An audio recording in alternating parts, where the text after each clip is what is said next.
آج کل ہمارے معاشرہ میں اس بارے میں کتنی خرابی پائی جاتی ہے اور مشورہ لینے دینے میں ان باتوں کا لحاظ نہیں رکھا جاتا۔ بیچارہ ایک شخص آپ کو خیر خواہ سمجھ کر آپ سے مشورہ لینے کے لیے آیا تھا، تم نے اس کا راز فاش کرنا شروع کر دیا، حالانکہ اسی کے نتیجے میں جھگڑے، فسادات اور دشمنیاں پھیلتی ہیں اور پھر آپس میں ناچاکیاں ہو جاتی ہیں۔ حضور اقدس صلی اللہ علیہ وسلم نے ان المستشار مؤتمن کہہ کر ان تمام چیزوں کا دروازہ بند کر دیا۔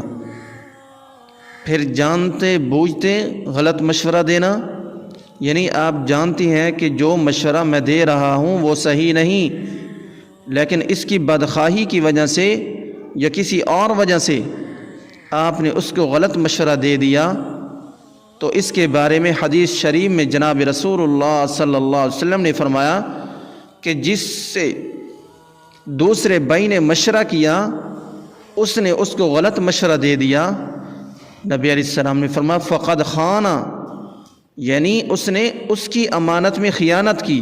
یہ بالکل ایسا ہی ہے جیسے کوئی شخص تمہارے پاس امانت کے طور پر پیسے رکھوائے اور تم ہڑپ کر جاؤ۔ جیسے ان پیسوں کو ہڑپ کرنا حرام ہے، اسی طرح یہ بھی حرام ہے۔ مشورے کے بارے میں ایک اہم بات یہ ہے کہ مشورے کے اندر اہلیت تو دیکھنی چاہیے، لیکن اس میں جھوٹے چھوٹے بڑے کا لحاظ نہیں، یعنی مشورہ کرنے والا یہ نہ سوچے کہ میں بڑا ہوں، چھوٹے سے کیا مشورہ کروں، بلکہ جو بھی اہلیت رکھنے والا ہو اس سے مشورہ کرو۔ حضرت تھانوی رحمۃ اللہ علیہ فرمایا کرتے تھے جب تک تمہارے ضابطے کے بڑے دنیا میں موجود ہوں اس وقت تک اپنے بڑوں سے مشورہ کرو۔ ضابطے کے بڑے اس لیے کہہ رہا ہوں کہ حقیقت میں کون بڑا ہے یہ تو اللہ ہی جانتے ہیں۔ بعض اوقات ایسا ہوتا ہے کہ ایک آدمی عمر میں بڑا ہے لیکن درجے میں چھوٹا ہے، اور ایک شخص عمر میں کم ہے لیکن درجے میں بڑا ہے۔ ایک مرتبہ حضور اقدس صلی اللہ علیہ وسلم کے پاس آپ کے چچا حضرت عباس رضی اللہ تعالیٰ عنہ تشریف فرما تھے، تو حضرت عباس رضی اللہ تعالیٰ عنہ اگرچہ رشتے میں آپ کے چچا تھے لیکن عمر میں زیادہ فرق نہیں تھا۔ حضور اقدس صلی اللہ علیہ وسلم نے ان سے پوچھا چچا جان میں بڑا ہوں یا آپ بڑے ہیں؟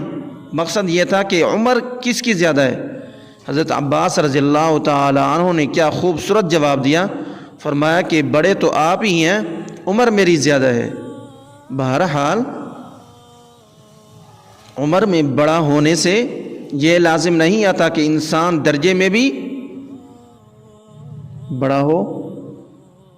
چھوٹے کا علم زیادہ ہو سکتا ہے، چھوٹے کا تقوی زیادہ ہو سکتا ہے، اللہ تعالیٰ کے یہاں چھوٹے ہونے کی فضیلت زیادہ ہو سکتی ہے۔